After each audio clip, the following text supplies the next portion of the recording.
최근에 한국에 두 가지 태풍이 불었습니다. 하나는 싸이의 강남 스타일이라고.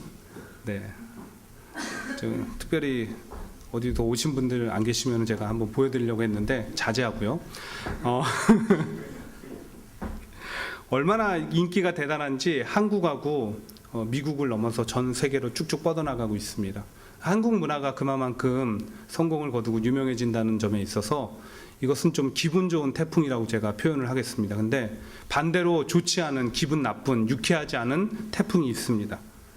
지난주 한국에 불과 이틀 간격으로 불어닥친 볼라벤과 덴빈이라는 두 개의 태풍입니다. 이로 인해서 많은 사람들이 피해를 입었고요. 지금 고통 가운데 있습니다.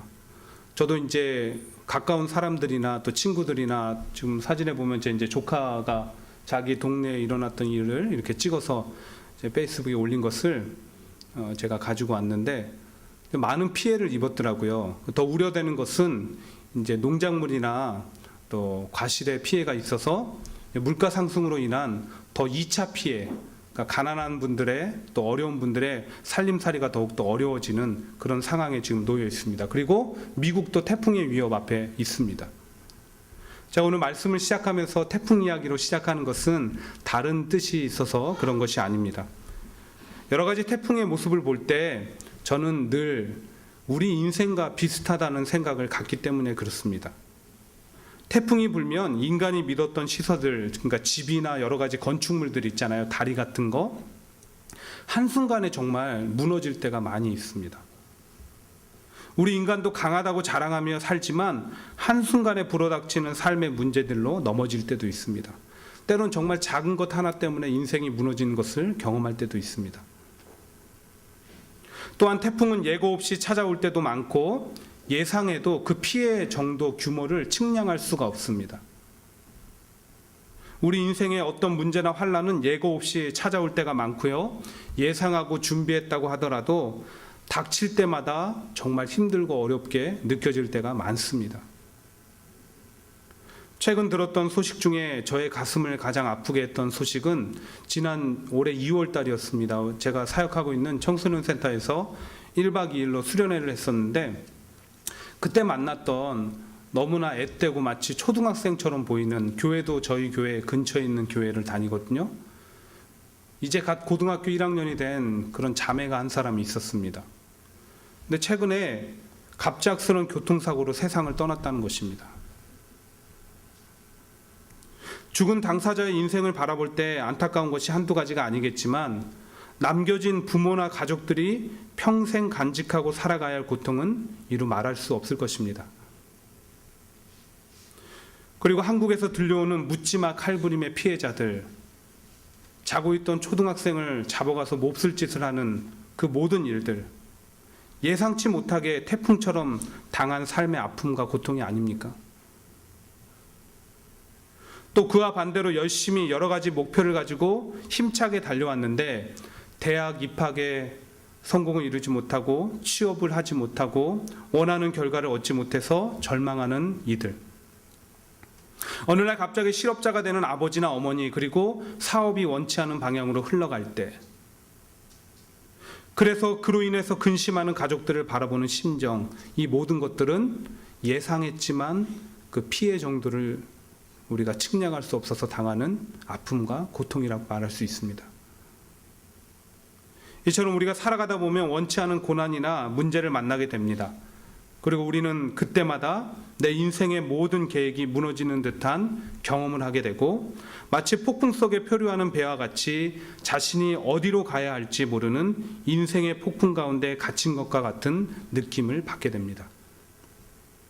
그래서 잠언 27장 1절은 우리에게 이런 지혜의 말씀을 주셨는지 모르겠습니다. 너는 내일 일을 자랑하지 말라.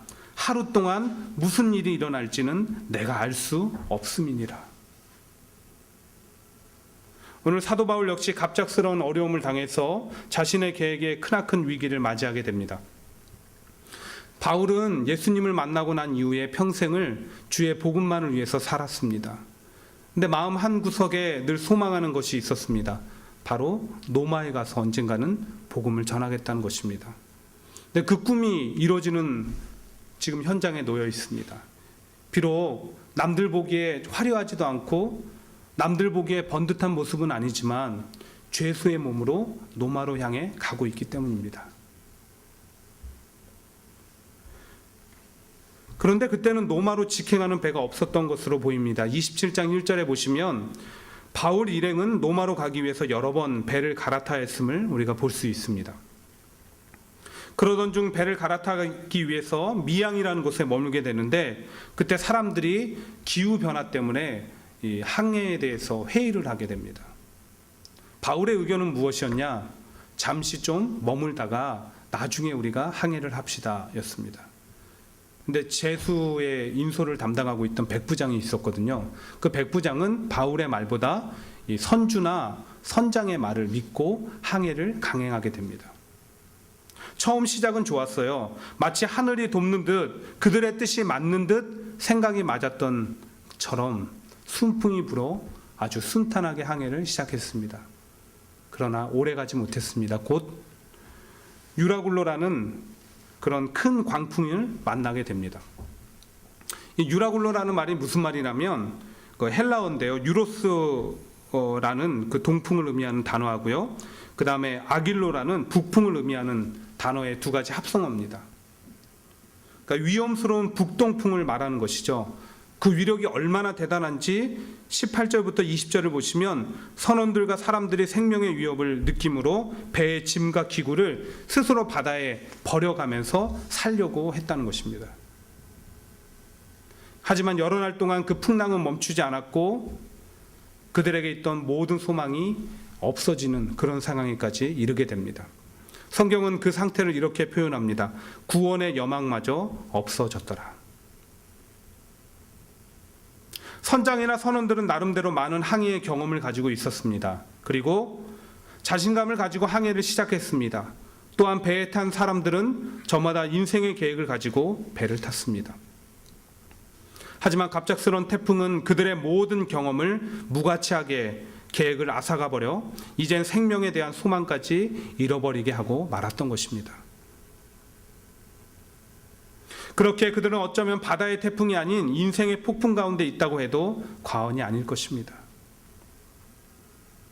과연 그들은 소망을 잃어버린 환경 가운데 어떻게 해야 할까요? 아니 바울은 이 위기 가운데 어떤 지혜를 내놓아야 되고 어떻게 이를 해결할 수 있을까요? 저는 이러한 물음을 가지고 말씀을 살펴보기를 원합니다. 특별히 우리가 삶의 폭풍 가운데 인생의 폭풍 가운데 취해야 되는 태도에 대해서 알아보고자 합니다. 함께 말씀을 살펴볼 때 하나님의 지혜가 여러분들에게 임하기를 간절히 소망합니다. 첫 번째, 인생의 폭풍 가운데 우리가 취해야 할 태도는 믿음의 소리에 귀를 기울여야 됩니다. 믿음의 소리.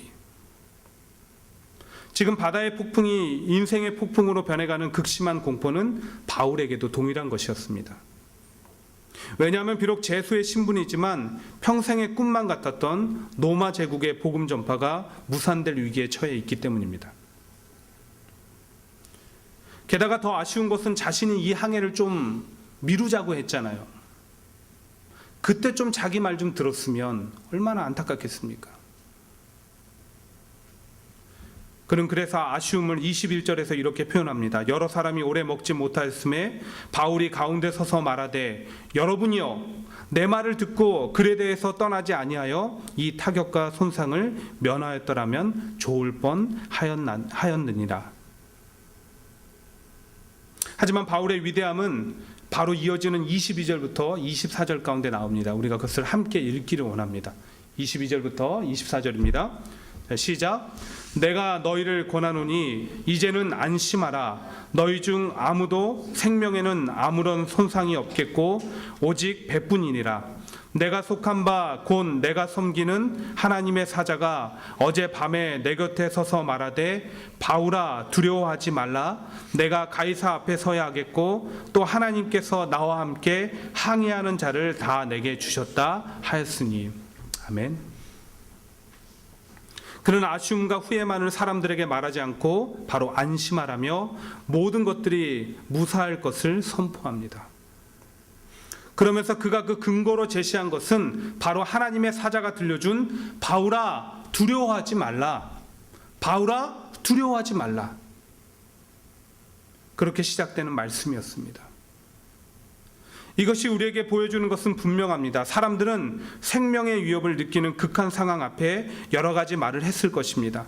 누군가는 삶을 추억했을 것이고, 또 한없이 뒤를 돌아보며 후회하는 이들도 있었고, 선장이나 선원들을 찾아가며 작은 희망의 말이라도 붙잡으려는 그런 사람들도 있었을 것입니다. 아니면 죽었다고 절망의 말을 내뱉는 그런 사람들도 배 안에 있었겠죠. 근데 바울이 들으려고 했던 소리는 그런 소리가 아니었습니다. 바울은 동일한 상황 가운데 다른 사람들과 달리 믿음의 소리, 즉 하나님의 음성을 듣기를 원했고, 하나님은 그에게 환경과 조건을 뛰어넘어 남들이 갖지 못하는 담대함과 평안함을 선물로 주셨다는 사실입니다. 이와 같이 하나님의 사람들은 여러분 듣는 것을 달리해야 합니다. 우리의 믿음이 들음에서 나기 때문에. 사무엘상 23장에 보시면 다윗이 그일라 백성들을 살려주는 그런 내용들이 기록되어 있습니다. 근데 한 가지 좀 아이러니하다고 할까요? 지금 다윗이 그들을 살려주고 도와줄 입장이 아닙니다. 자기도 사울한테 생명의 위협을 느끼면서 도망자의 삶을 살고 있었거든요. 그런데 어떻게 그가 고난 가운데 담대히 행함으로 그 블레셋을 무찌르고 그일라 백성들을 구원할 수 있었을까요? 사무엘상 23장 3, 4절을 제가 그 증거로 읽어드리겠습니다. 다윗의 사람들이 그에게 이르되 보소서 우리가 유다에 있기도 두렵거든 하물며 그일라에게 가서 블레셋 사람의 군대를 치는 일이니까. 그러니까 못한다는 거죠. 네, 다윗의 고백입니다. 다윗이 여호와께 다시 묻자온데 여호와께서 대답하여 가라사대 일어나 그일라로 내려가라 내가 블레셋 사람을 내 손에 붙이리라 하신지라. 그렇습니다. 내가 블레셋 사람을 내 손에 붙이리라. 많은 소리 가운데 다윗이 들었던 소리가 무엇입니까? 하나님의 약속의 말씀. 내가 블레셋 사람을 내 손에 붙이리라.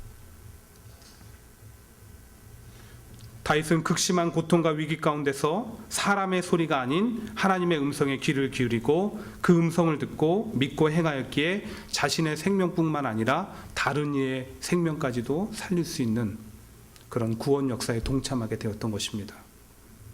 비슷한 얘기가 신약 성경에도 나오죠. 바로 회당장 야이로의 딸을 살린 사건입니다. 당시 예수님께서 딸아이를 살려달라고 간곡히 부탁하는 야이로의 그 말을 듣고 집으로 행하게 됩니다. 시간이 지체됐어요. 혈루증을 앓았던 여인이 옷자락이라도 만져서 치유받기를 원해서 치유되고 또 거기서 머무는 사이에 시간이 지체되고 말았습니다. 그때 집에서 사람이 왔습니다. 딸이 죽었다는 겁니다. 더 이상 예수님을 괴롭게 하지 말라고 그렇게 얘기합니다. 이제 다 끝났다고 무성한 소리가 오고 갔겠죠. 아마 이 아버지도 동일한 심정으로 예수님에게 외치고 싶었을 것입니다. 예수님, 이게 뭡니까? 내가 그렇게 부탁했는데 이게 뭡니까? 다 끝났잖아요. 아버지도 딸이 죽었다는 소리가 무엇을 의미하는지 알고 있었습니다. 근데 이 아버지가 붙잡았던 소리는 바로 그런 사람의 소리가 아니었습니다. 예수님 그때 뭐라고 하셨습니까? 두려워하지 말고 믿기만 하라. 두려워하지 말고 믿기만 하라. 그 믿음의 소리에 귀 기울이고 그것을 붙잡음으로 예수님께서 딸을 살려주심을 경험했습니다. 사랑하는 여러분, 우리가 살아가는 삶은 항상 예기치 않은 문제들을 발생시킵니다. 때론 극심한 고통이 나를 흔들 때가 있고 내 계획이 실패하는 것을 경험할 때도 있습니다. 가진 지식과 경험도 무력화시킵니다. 그리고 그러한 환경 가운데 수많은 소리가 나에게 들려질 것입니다. 하지만 그 중에서 우리는 믿음의 소리를 들을 수 있어야 합니다. 믿음의 사람들의 소리를 듣고 하나님의 음성 듣기를 사모해야 합니다. 그것이 나를 살리고 또 주변을 살리기 때문입니다. 오늘 이 시대 가운데 강단을 통해 선포되는 하나님의 음성을 듣고 그 안에서 은혜와 평강을 누리는 여러분들 되기를 소망합니다. 믿는 자들의 찬양 소리가 죽어가는 영혼을 일깨우며 기도 소리가 절망 가운데 있는 사람들에게 들릴 때 주의 능력이 나타나기를 소망합니다. 부모의 눈물의 기도 소리가 자녀들에게 들릴 때 놀라운 변화가 일어나기를 소망합니다. 그리고 여기에 모인 우리 모두가 어떤 상황과 환경 가운데서도 하나님 음성 듣기를 사모하면서 즐겨하면서 귀를 기울여 생겨나는 믿음 가운데 여러분의 삶도 구원하고 여러분 가정과 여러분 주변을 구원하는 놀라운 역사가 있기를 주의 이름으로 축원드립니다. 두 번째, 인생의 폭풍 가운데 우리가 취해야 할 태도는 신앙의 힘으로 살아가는 것입니다. 그러니까 믿음의 소리에 귀만 기울이지 말고 들었으면 그 믿음 붙잡고 살아가라는 것입니다. 제가 그리 오랜 세월을 살지는 않았습니다. 근데 일반적인 평범한 사람들하고 비교해 봤을 때 많은 환난과 고통을, 어려움을 겪으며 살았던 것 같습니다. 그 중에 미국에 와서 제가 잊지 못하는 사건이 있습니다. 바로 날짜까지 기억하는데 2009년 1월 13일 날 갑작스럽게 빙판에 넘어져서 제가 뼈가 부러져 수술을 받아야 됐던 그 상황입니다. 보험이 없는 가운데 제가 사고를 당했기 때문에 여러 가지 근심과 걱정이 됐죠. 근데 저를 더욱더 힘들게 하고 우리 가족을 힘들게 했던 것이 있습니다. 사고를 당하기 2년 전에 철없는 마음으로 시작했던 그 가게가 2년 만에 이제 조금 살아나려고 하는데 갑자기 어려움을 또 당한 겁니다.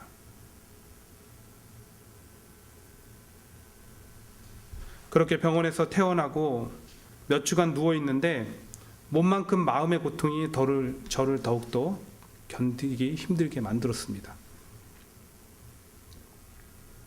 하루하루가 정말 고통 그 자체더라고요. 근데 그때 제가 한 가지 결단을 하게 됩니다.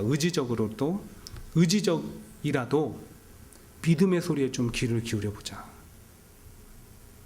그래서 그때부터 말씀을 보고 말씀을 묵상하고 제가 좋아하는 목사님들의 설교를 열심히 틀어놓고 듣게 되었습니다. 그랬더니 제 안에 있던 근심과 걱정의 그림자가 사라지는 그런 것들을 경험했습니다. 어느 날이었습니다. 제가 좋아하는 목사님의 설교를 듣고 있는데 그때 순간적으로 제 가슴을 두드리는 소리가 있었습니다. 그것은 고난을 이기는 힘은 신앙이라는 말이었습니다. 원래 이 말은 기독교 철학자 키에르케고르가 한 말입니다. 그가 이렇게 말했습니다. 절망의 반대말은 희망이 아니라 신앙이다.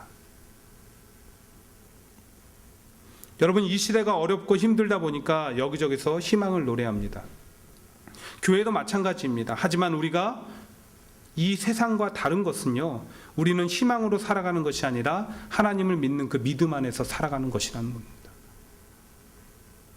단순한 세상에 놀아하는 희망이 아니라요, 우리는 믿음으로 살아가는 존재들이라는 것입니다. 오늘 바울 역시 믿음의 소리에 귀를 기울여 자신이 들은 하나님의 사자의 음성을 사람들에게 말한 후 마지막 결론으로 희망을 말하지 않고 자신의 신앙을 고백하는 것으로 마무리합니다.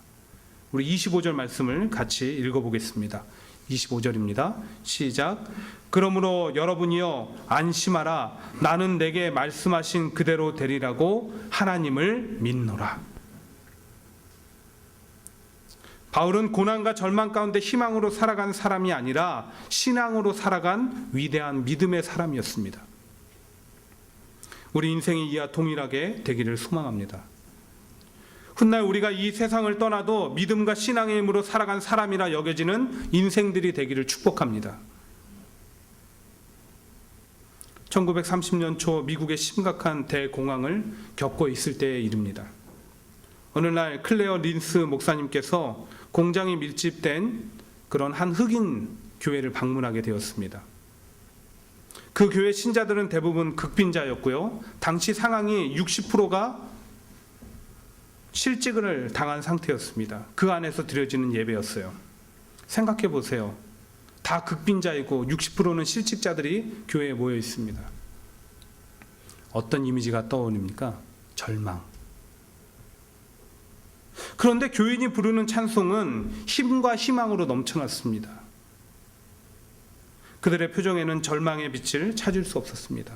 그래서 목사님이 설교를 하다가 그 궁금증이 도저히 떠나지 않아서 설교를 잠시 멈추고 성도들을 향해서 이렇게 물었습니다. 여러분, 지금은 대공황입니다. 여러분들은 실직자들입니다. 도무지 희망이 없어 보입니다. 그런데 여러분, 무엇이 그렇게 즐겁습니까? 무엇이 여러분들의 그 표정과 마음을 기쁘게 합니까? 그때 한 교인이 자리에서 벌떡 일어나 이렇게 외쳤습니다. 우리는 지금 예수 그리스도를 노래하고 있습니다. 예수님께서 우리와 함께 계신다는 그 사실 그 자체가 우리를 즐겁게 합니다. 사랑하는 여러분, 요즘 여러 가지로 많이 힘들고 어려우시죠? 하지만 그때마다 이것을 기억하기 원합니다. 신앙은 고난을 희망으로 바꾸는 힘이 있습니다. 그렇지 않으면 그 반대로요. 여러분들에게 아무런 지금 고난이 없고요. 평탄하게 먹고 살만하고 정말 평안합니다. 그러나 그때라도 우리가 하나님을 바라봐야 됩니다. 믿음을 지키고 감사함으로 하나님을 바라봐야 합니다. 환난과 문제는 폭풍처럼 우리에게 예기치 않게 다가오기 때문입니다. 또한 하나님을 향한 믿음은 인간이 가질 수 있는 최고의 자산이기 때문입니다. 그러한 믿음과 신앙을 가진 사람은 태풍이 몰아치는 고난의 밤에도 희망의 아침을 노래할 수 있습니다. 이것을 항상 마음에 품는 삶의 모습 가운데 오늘 바울이 고백했던 것과 같이요. 그대로 되리라고 하나님을 믿노라. 누구 앞에 서서라도 그대로 되리라고 저는 하나님을 믿습니다. 그 울림이 우리 삶 전체를 통해서 퍼져나가는 그리스도의 향기가 되기를 축원드립니다. 말씀을 맺습니다. 오늘 저는 바다의 태풍을 만난 바울의 모습을 통해 인생의 폭풍 가운데 우리가 가져야 하는 태도에 대해서 함께 나눠보았습니다. 시인 니켈은 젊은 시인에 주는 편지에서 슬플 때는 홀로 귀 기울이는 것이 중요하다. 슬플 때는 홀로 귀를 기울이는 것이 중요하다라고 말했습니다. 살아가면서 바울과 같이 인생의 커다란 폭풍 가운데 우리 하나님의 음성에 귀를 기울여 봅시다. 그리고 들려오는 믿음의 소리로 그 믿음으로 생겨나는 들음에서 생겨나는 믿음을 가지고 살아가는 여러분들이 되기를 원합니다. 또한 제가 되기를 원합니다. 그래야 오늘 바울 한 사람을 통해 배에 탄 모든 일행이 하나님의 구원에 동참했던 것처럼 우리도 살고 주변도 회복시키는 하나님의 능력의 사람들이 되길, 그런 축복이 늘 여러분의 삶과 가정과 교회 위에 함께하기를 주의 이름으로 축원드립니다. 아멘.